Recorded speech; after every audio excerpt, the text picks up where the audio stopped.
I got connected with the Family Violence Appellate Project through my colleague, Ben Hodges. He gathered the team from Foster Garvey that included Adrian as sort of the point person for this team. I've never seen someone jump in so deep, so fast. And Adrian took the lead on briefing and representing the client and getting through all of these very sticky issues around using the courts as a form of domestic violence, of abusive litigation.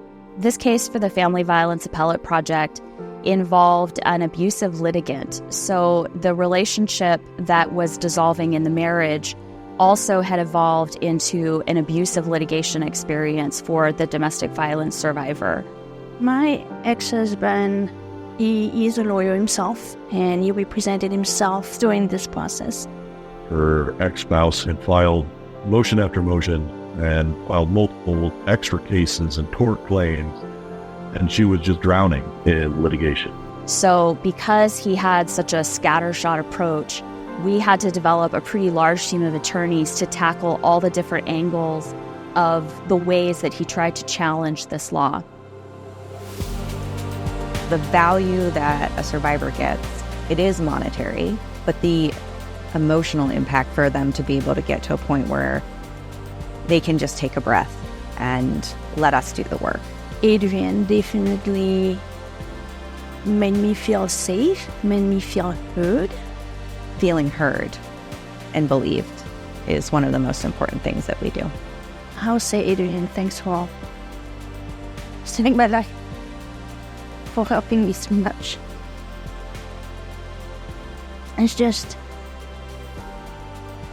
It's hard to describe how much she has given to me. The Court of Appeals looked through the arguments and found that we were able to knock down each of the attempts to undercut the law. And so it affirmed the issuance of the order under the Abusive Litigation Act and resulted in the first appellate decision in Washington upholding this new law as constitutional.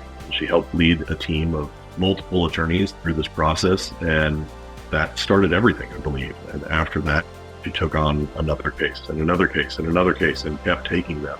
Working with Adrian and her team on that case, we just developed a really great rapport.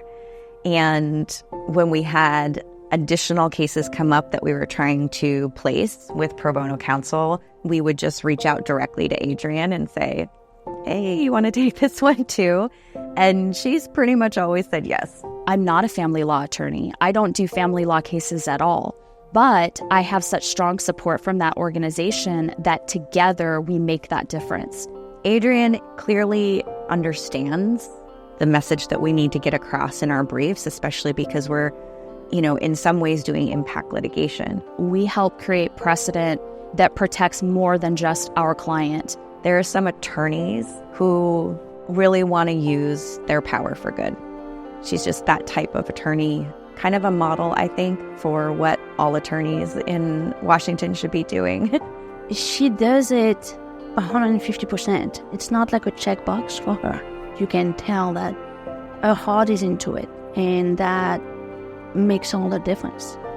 What really speaks to me for this is that I can help one individual, and that is meaningful, but then it also can help so many others. You just want to keep helping because it can have such a magnified impact.